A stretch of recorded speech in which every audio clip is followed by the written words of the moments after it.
Hello students, नमस्कार।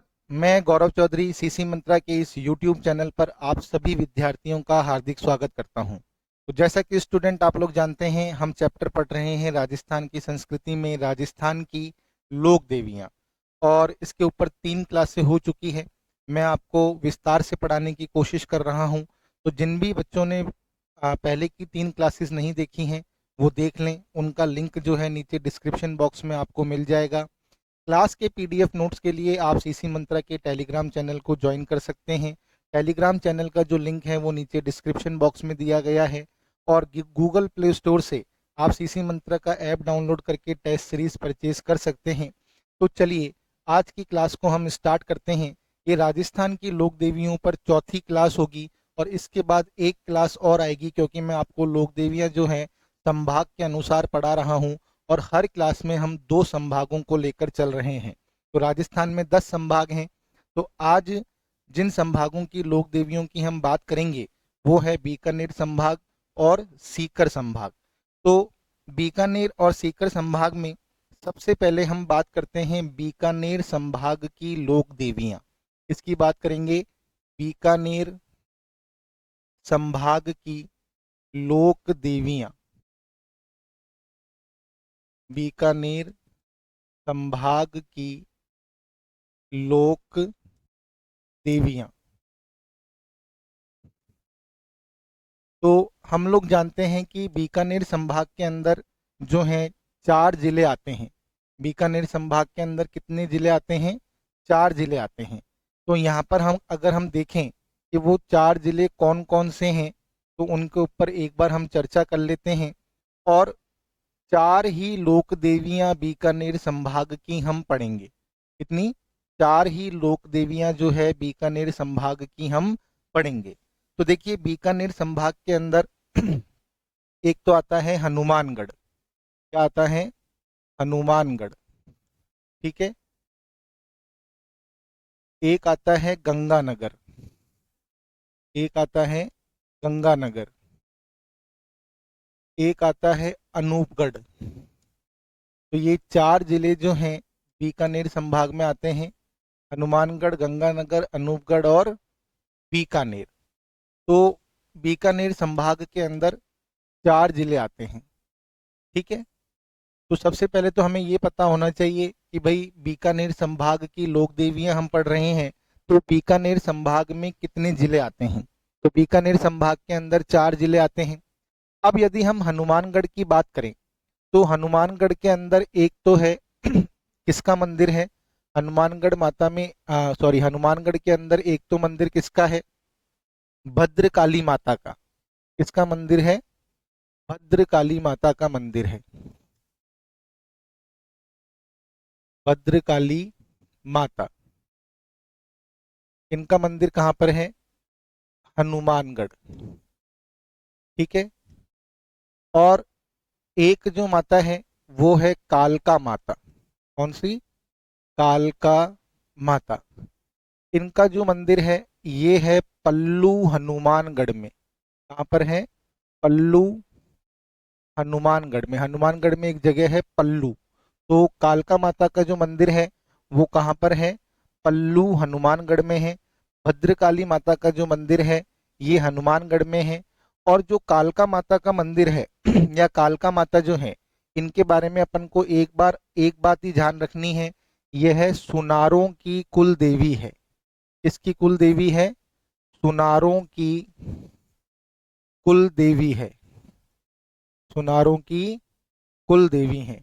तो अगर हमसे एग्जाम में पूछ लिया जाए कि सुनारों की कुल देवी कौन सी हैं, तो सुनारों की कुल देवी हैं कालका माता, और इनका मंदिर कहाँ पर है? पल्लू हनुमानगढ़ में। इसके अलावा हनुमानगढ़ के अंदर किसका मंदिर है? भद्रकाली माता का। ठीक है। अब हम बात करते हैं गंगानगर और हनुमानगढ़ अनूपगढ़ में हम कोई लोक देवियों का अध्ययन नहीं करेंगे। अब हम सीधे चलते हैं बीकानेर। तो 2 लोक देवियां कहाँ पर हैं? बीकानेर के अंदर है। एक तो है सुसवाणी माता। कौन सी माता है? एक है सुसवाणी माता। तो सुसवाणी माता का जो मंदिर है ये कहाँ पर है? बीकानेर। कहाँ पर है? बीकानेर। ठीक है। और एक बीकानेर के अंदर जो मंदिर है वो तो आप सभी परिचित हैं, करणी माता। कौन सी माता? करणी माता। और करणी माता का मंदिर कहाँ पर है? देशनोक बीकानेर। कहाँ पर है? देशनोक बीकानेर। तो करणी माता से बहुत प्रश्न जो हैं वो परीक्षा के अंदर पूछ लिए जाते हैं।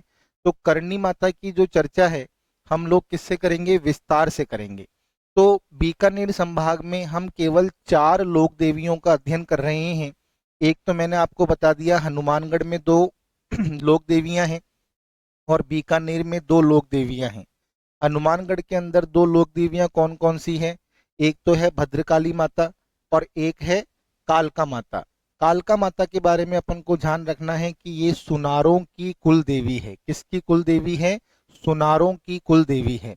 इसके बाद गंगानगर और अनूपगढ़ में कोई लोक देवियां का अध्ययन हम नहीं करेंगे। उसके बाद बीकानेर। बीकानेर के अंदर एक तो सुसवाणी माता है और एक करणी माता है, जिसमें से करणी माता जो है इनका क्वेश्चन बहुत सारे एग्जामों के अंदर आता है। तो इनके ऊपर हम लोग विस्तार से चर्चा कर लेते हैं। तो एक बार आप इसका स्क्रीनशॉट खींच लीजिए, फिर करणी माता के ऊपर मैं आपको विस्तार से बता देता हूं कि किस तरह के प्रश्न जो हैं इनको लेकर परीक्षा के अंदर पूछे गए हैं। तो फटाफट से एक बार आप स्क्रीनशॉट ले लीजिए। तो देखिए, सबसे पहले हम बात करते हैं जन्म स्थान की। करणी माता का जो जन्म है वो 1387 ईस्वी में 1387 ईस्वी में जोधपुर ग्रामीण के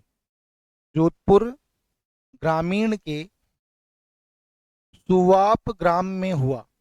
जोधपुर ग्रामीण के सुवाप ग्राम में चारण वंश में हुआ। सुवाप ग्राम में चारण वंश में हुआ। तो सबसे पहले हमको ये ध्यान रखना है कि करणी माता का जो जन्म है वो कहाँ पर हुआ? 1387 ईस्वी में जोधपुर ग्रामीण के सुवाप ग्राम में जो है चारण वंश में करणी माता का जन्म हुआ। इनके पिता का नाम क्या था? इनके पिता का नाम था मेहाजी कीनिया। इनके पिता का नाम क्या था? मेहाजी कीनिया। इनकी माता का नाम क्या था? इनकी माता का नाम था देवल बाई। इनकी माता का नाम क्या था? देवल बाई।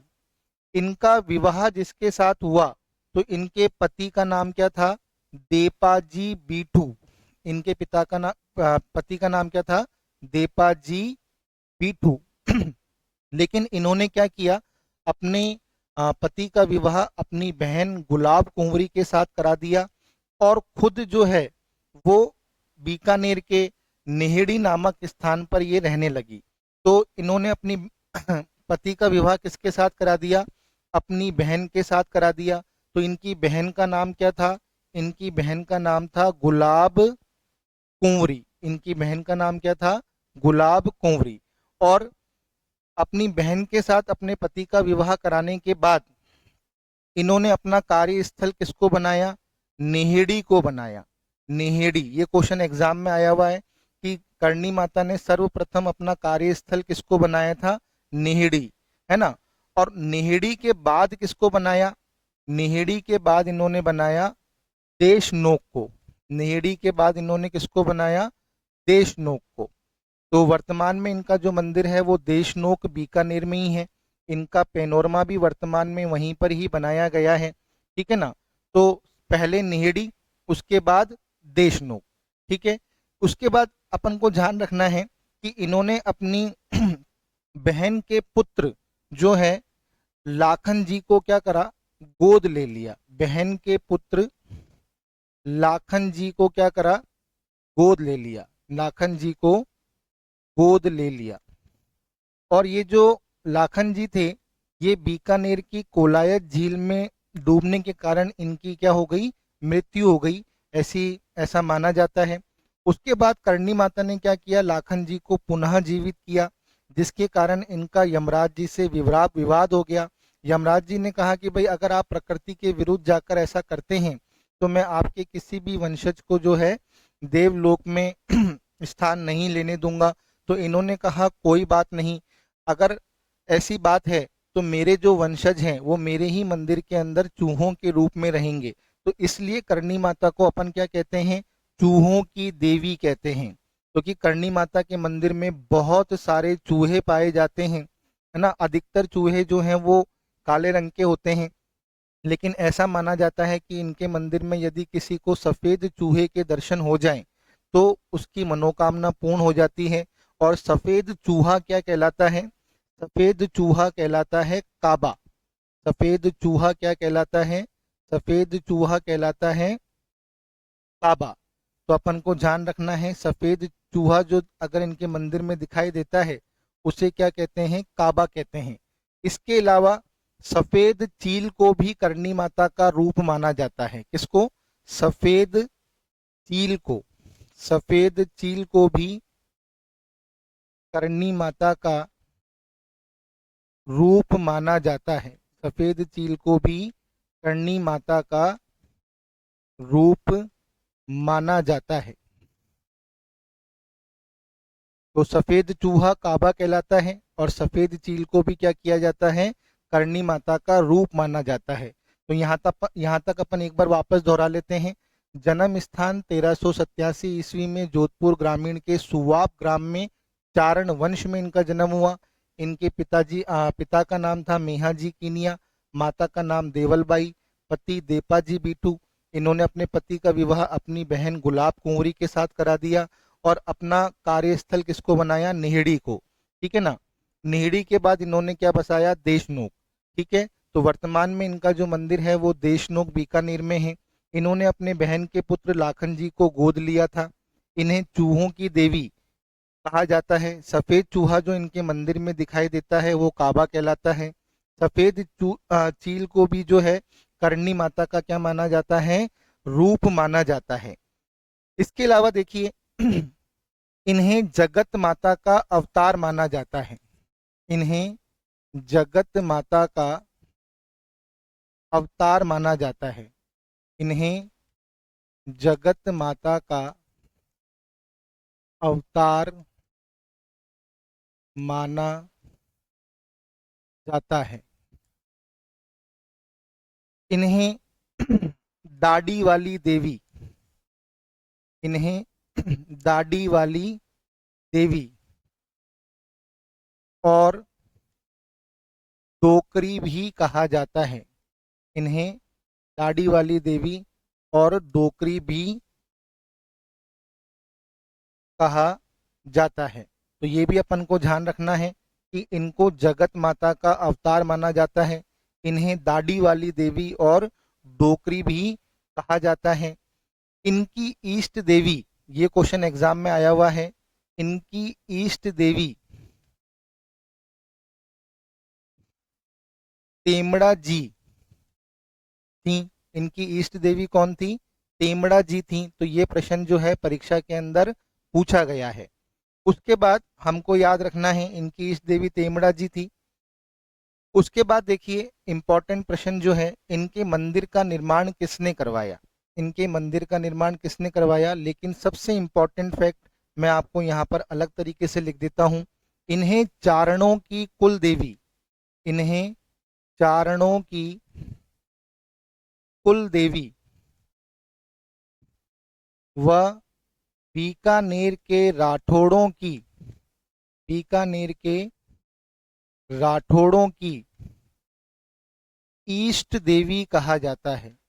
बीकानेर के राठौड़ों की ईष्ट देवी कहा जाता है। तो एग्जाम में प्रश्न आ जाता है चारणों की कुल देवी किसे माना जाता है, तो करणी माता को माना जाता है। एक बार फटाफट से आप यहाँ तक का स्क्रीनशॉट ले लीजिए, फिर करणी माता के बारे में और भी कई बातें हैं जो मैं आपको बताऊंगा। फटाफट से एक बार स्क्रीनशॉट ले लीजिए।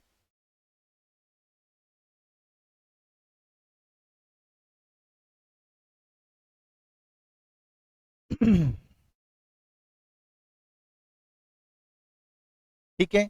तो अपन ने क्या क्या पढ़ लिया करणी माता के बारे में। जन्म स्थान 1387 ईस्वी जोधपुर के सुवाब ग्राम में। पिता का नाम मेहाजी कीनिया, माता का नाम देवलबाई, इनके पति का नाम था देपाजी बीटू। इनकी बहन का नाम था गुलाब कुंवरी। इनका प्रथम कार्यस्थल था नेहड़ी। नेहड़ी के बाद इन्होंने कार्यस्थल किसको बनाया? देशनोक को। तो देशनोक को बसाने वाली करणी माता। इनके बहन के पुत्र का नाम क्या था जिनको इन्होंने गोद लिया था? लाखन जी। इन्हें चूहों की देवी कहा जाता है। इनके मंदिर में जो सफेद चूहा होता है उसे काबा कहा जाता है।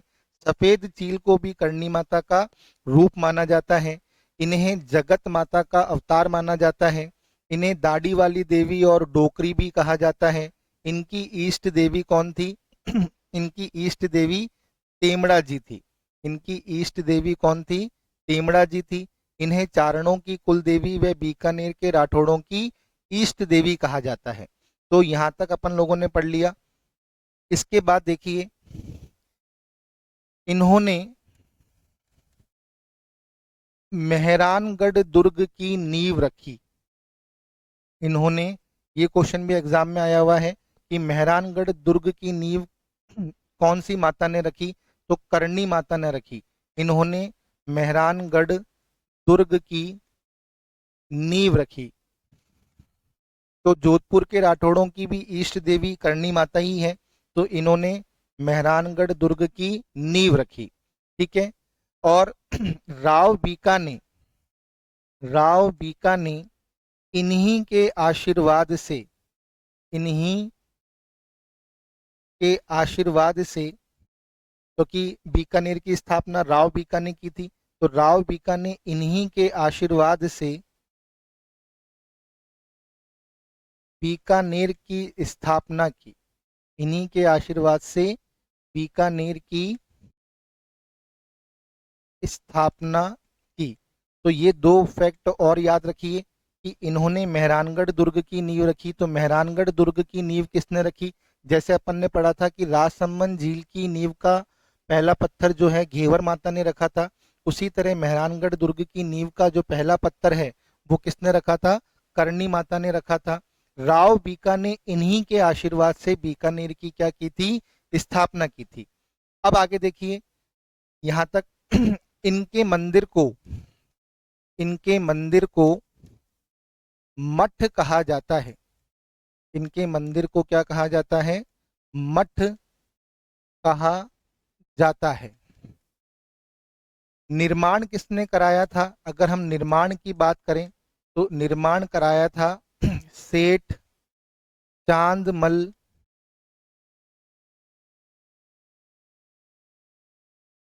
तट्ठा ने। किसने कराया था?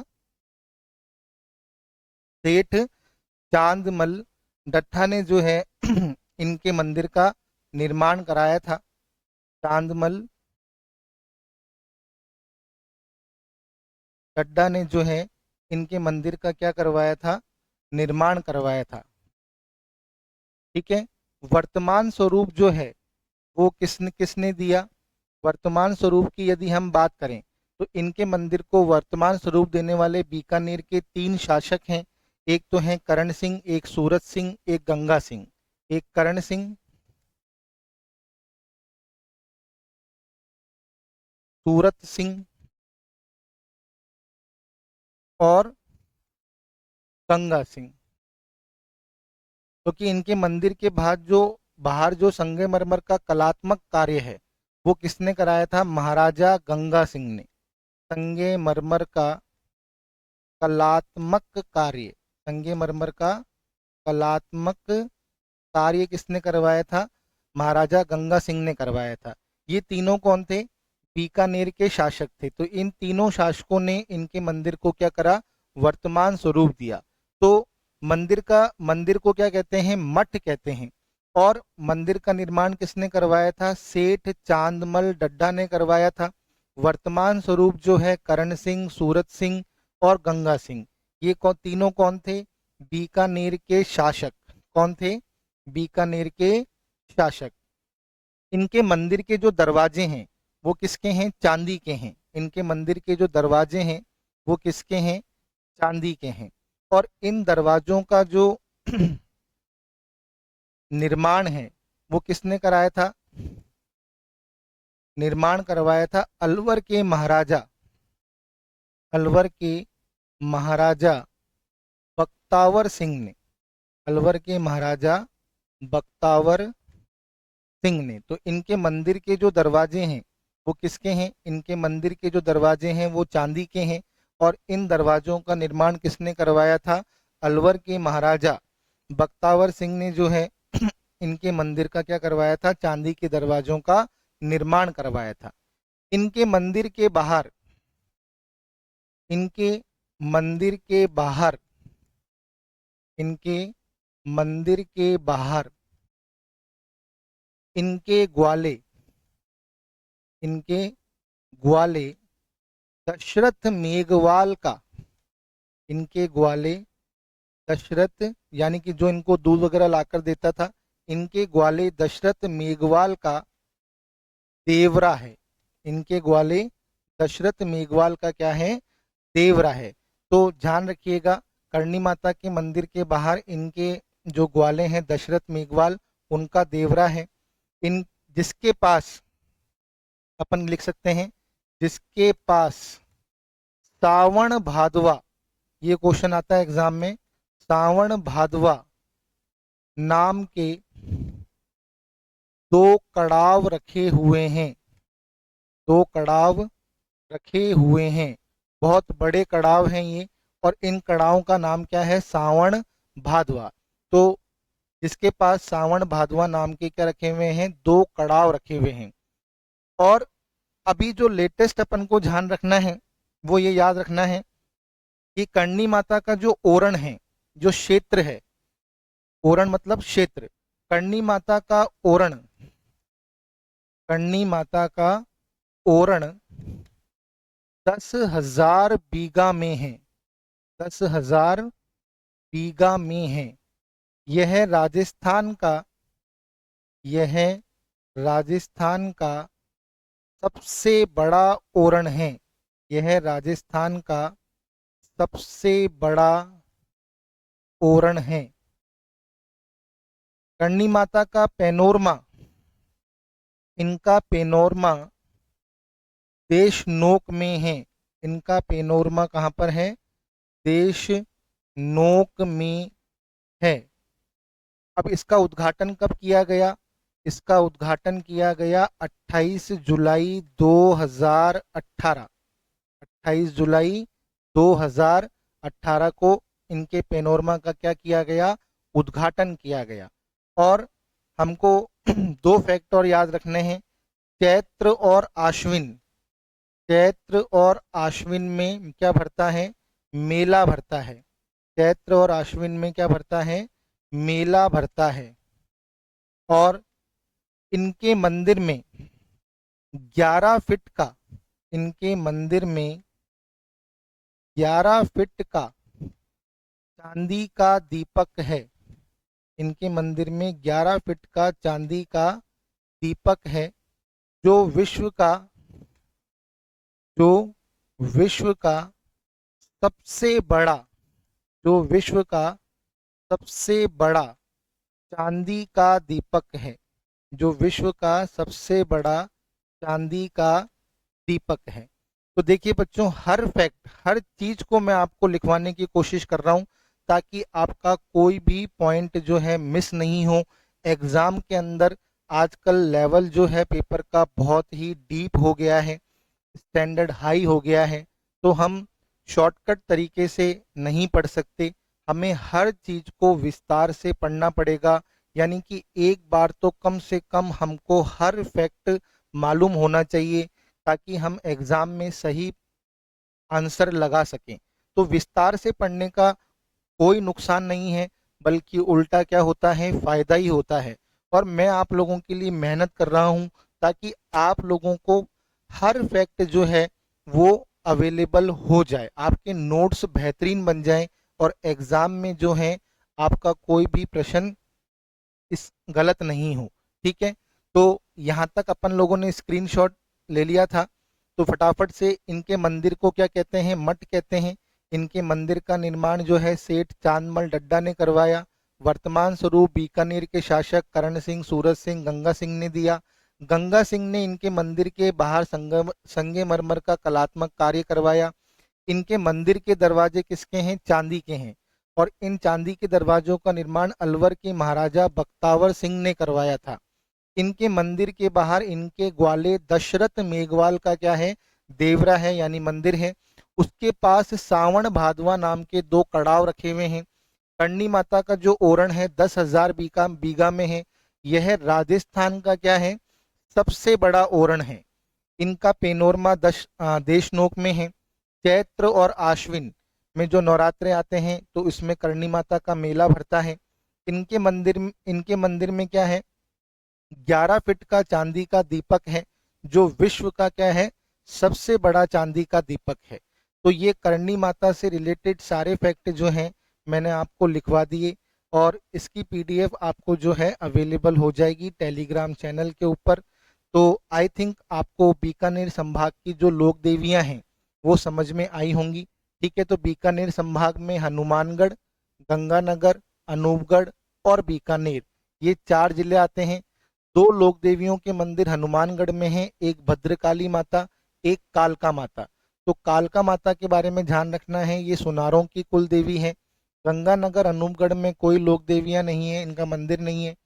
बीकानेर के अंदर हमने देख लिया सुसवाणी माता और करणी माता। तो इनमें सबसे इंपॉर्टेंट करणी माता। तो करणी माता के से रिलेटेड सारे फैक्ट जो हैं वो मैंने आपको बता दिए।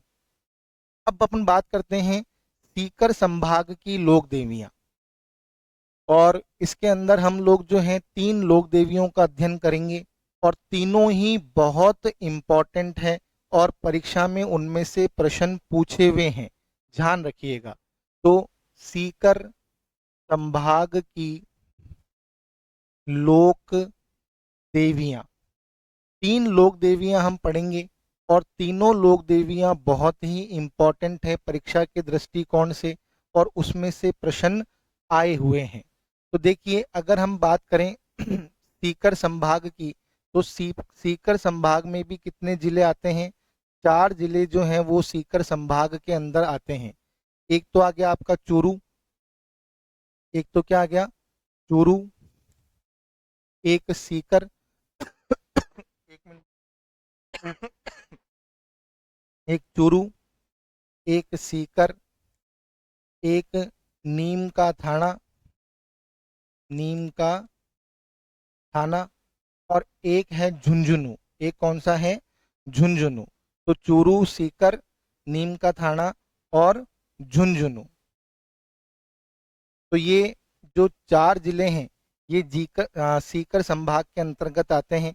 तो इसके अंदर हम जो बात करेंगे, सीकर संभाग के अंदर हम देखेंगे, एक तो जीर्ण माता, बहुत ही इंपॉर्टेंट है, इनका प्रश्न परीक्षा में पूछ लिया जाता है।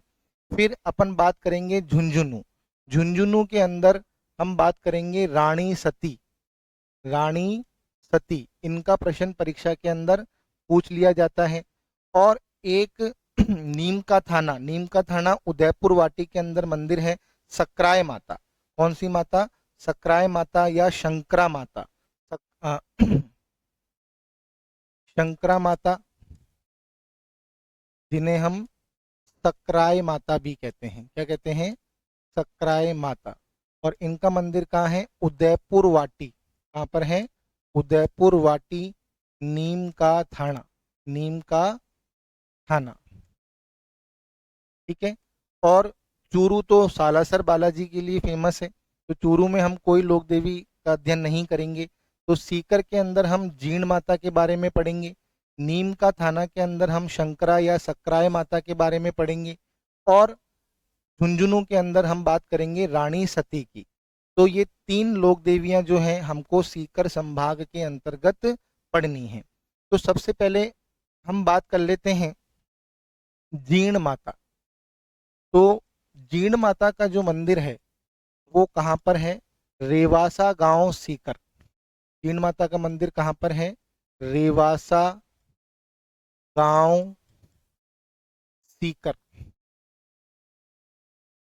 तो ये क्वेश्चन भी कई बार परीक्षा में पूछ लिया, और मैंने आपको कहा है कि आपको किस लोक देवी का मंदिर कहाँ पर है, एटलीस्ट ये तो आपको पता ही होना चाहिए, क्योंकि मैच द फॉलोइंग में इस तरह के प्रश्न ज्यादा पूछे जा रहे हैं।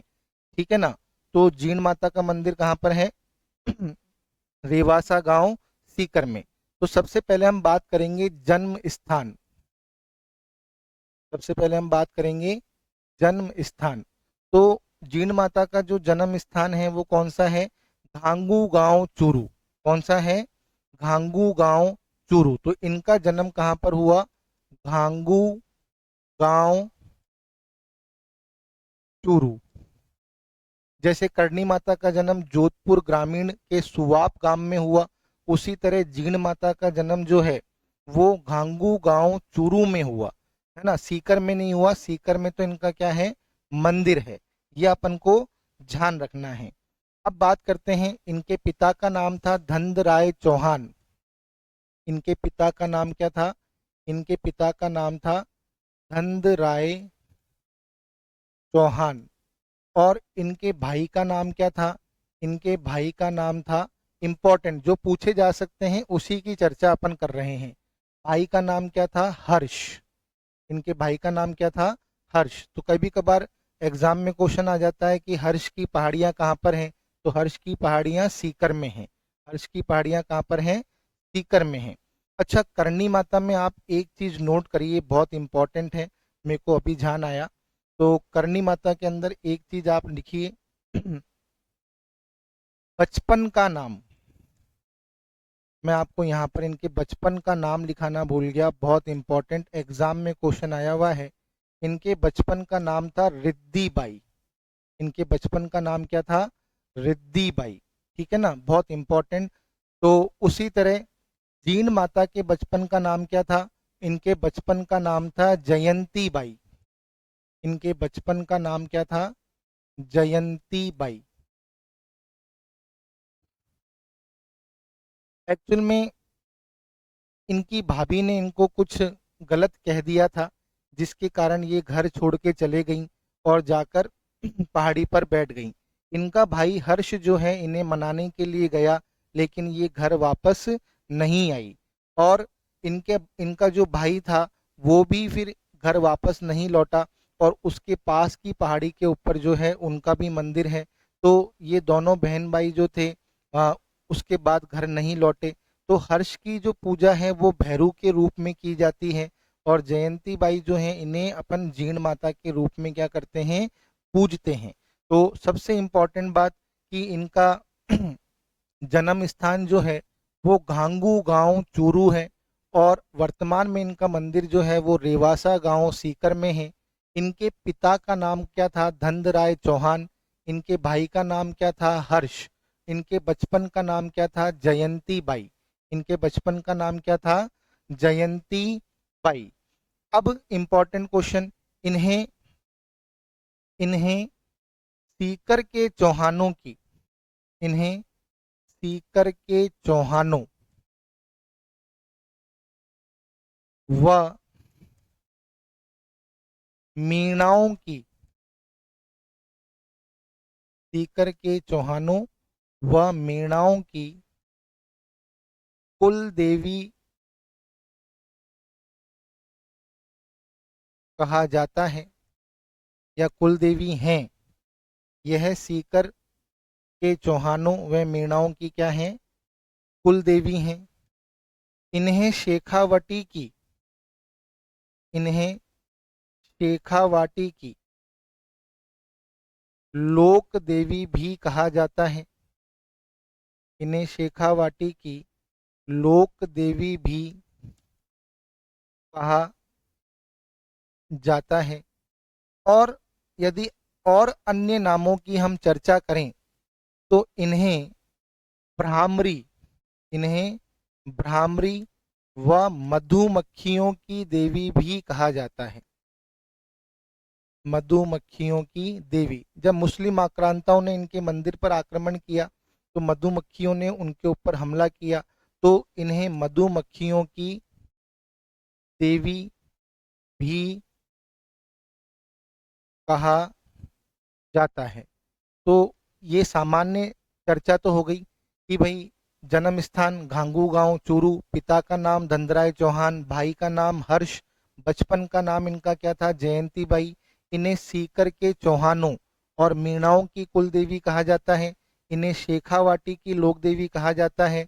अन्य नाम भ्रामरी व इन्हें मधुमक्खियों की देवी भी कहा जाता है। ये अपन को इम्पोर्टेंट फैक्ट हैं, ये याद रखने हैं। अब अपन बात करते हैं कि इनके मंदिर का निर्माण, इनके मंदिर का निर्माण, इनके मंदिर का निर्माण, इनके मंदिर का निर्माण इंपॉर्टेंट है ये लाइन। इनके मंदिर का निर्माण पृथ्वीराज चौहान, पृथ्वीराज चौहान प्रथम, तृतीय नहीं, ध्यान रखिएगा, प्रथम, पृथ्वीराज चौहान प्रथम के समय, प्रथम के समय राजा हट्टड़, राजा हट्टड़ के द्वारा 1064 ईस्वी में करवाया गया, 1064 ईस्वी में करवाया गया। तो इनके मंदिर का निर्माण किसने करवाया? इनके मंदिर का निर्माण पृथ्वीराज चौहान प्रथम के समय राजा हट्टड़ के द्वारा 1064 ईस्वी के अंदर क्या है, इनके मंदिर का निर्माण करवाया गया। आगे देखिए, इनके मंदिर में, इनके मंदिर में इनकी आदमकद, इनके मंदिर में इनकी आदमकद यानी कि बहुत बड़ी आदमकद अष्टभुजा, अष्टभुजा प्रतिमा है, अष्टभुजा क्या है, प्रतिमा है। इनके मंदिर में इनकी आदमकद क्या है, अष्टभुजा क्या है, प्रतिमा है। जिसके सामने, जिसके सामने घी व तेल के, घी व तेल के यानी कि घी का भी और तेल का भी, घी व तेल के 2 दीपक अखंड ज्योत के रूप में जलते हैं, अखंड ज्योत के रूप में जलते हैं, यानी कि कई सालों से, हजारों सालों से जल रहे हैं, अखंड ज्योत के रूप में जल रहे हैं। इन दीपकों की व्यवस्था, इन दीपकों की व्यवस्था यानी कि घी व तेल की व्यवस्था, इन दीपकों की व्यवस्था दिल्ली के चौहानों द्वारा शुरू की गई।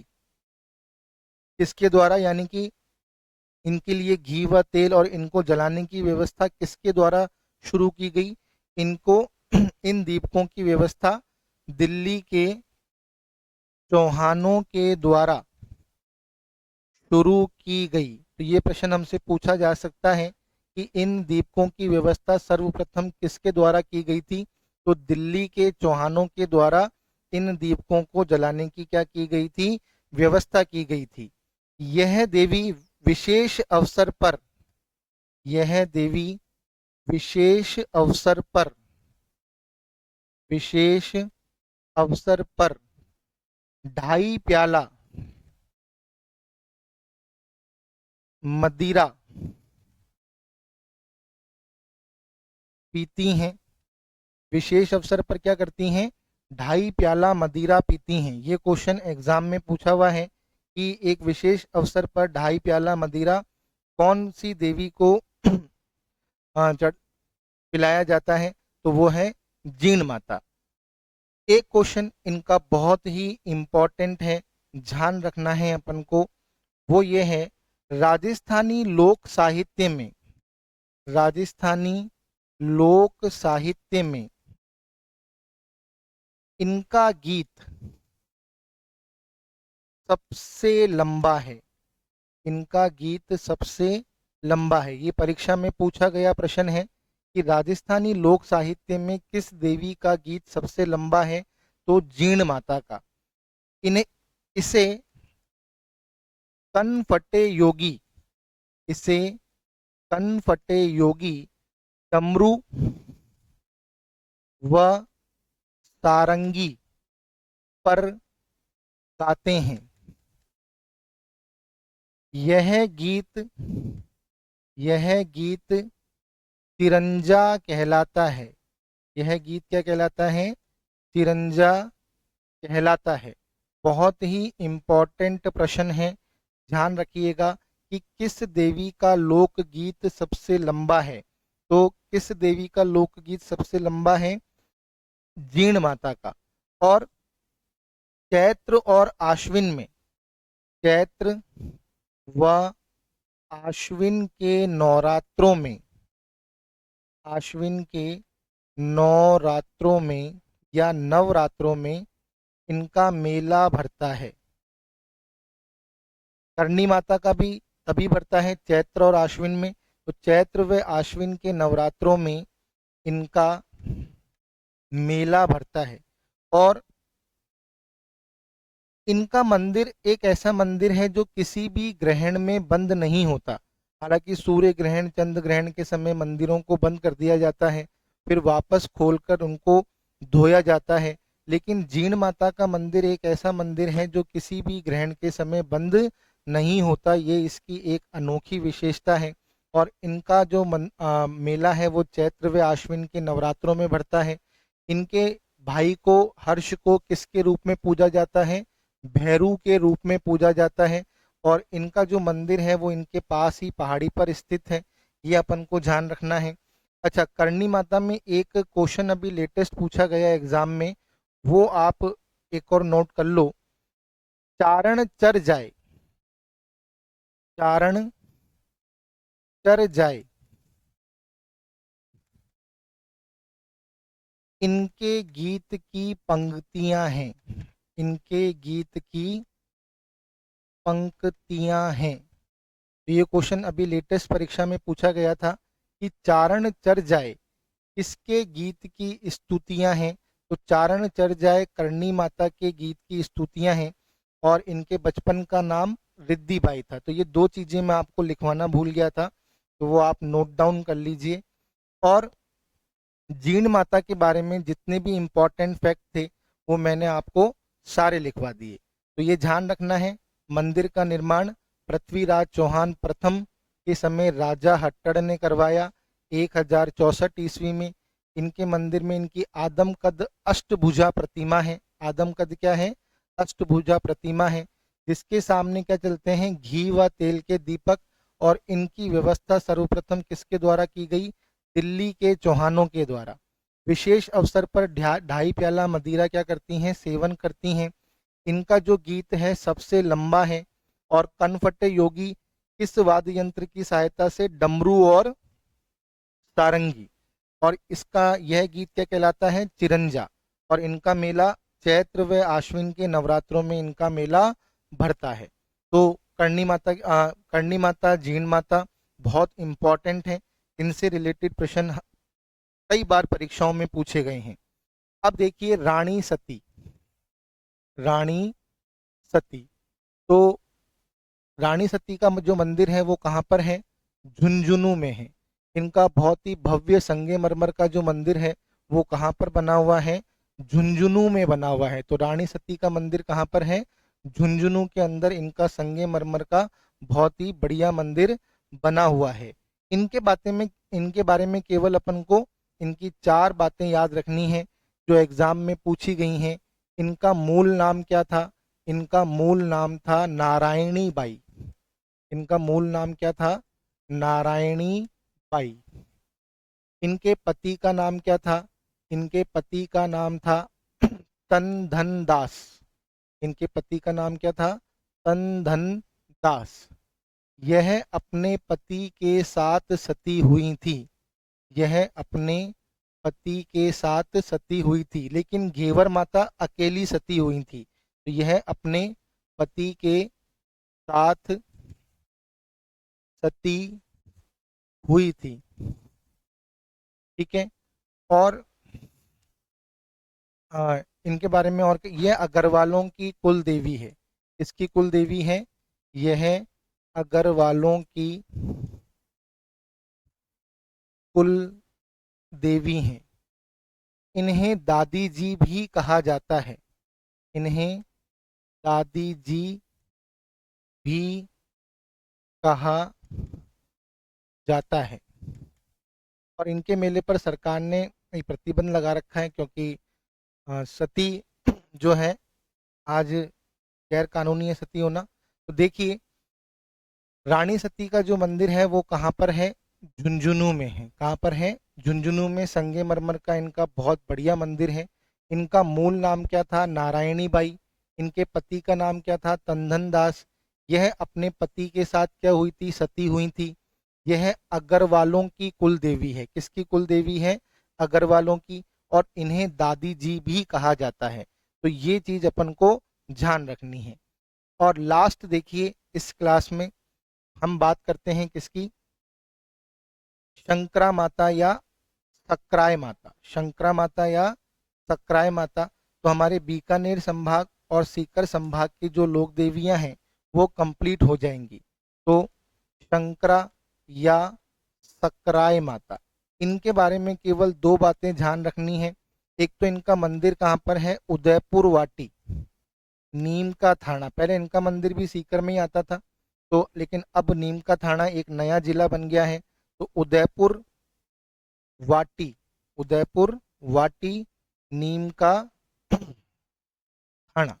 तो इनका मंदिर उदयपुर वाटी नीम का थाना, यहाँ पर इनका मंदिर है। यह खंडेल वालों की कुल देवी है। क्वेश्चन परीक्षा में पूछा हुआ है, यह खंडेल वालों की कुल देवी हैं। तो खंडेल वालों की कुल देवी कौन है? शंकरा माता या शकराय माता। और इस मंदिर के जो महंत होते हैं, इनके मंदिर के महंत, इनके मंदिर के महंत नाथ संप्रदाय से संबंधित होते हैं। कौन से संप्रदाय से? नाथ संप्रदाय से संबंधित होते हैं। तो ये दो बातें जो हैं हमें शंकरा या सक्राय माता के बारे में ध्यान रखनी है। एक तो ये कि खंडेल वालों की कुल देवी कौन सी है? तो खंडेल वालों की कुल देवी है शंकरा या सक्राय माता। और इनके मंदिर के जो महंत हैं वो किससे संबंधित होते हैं?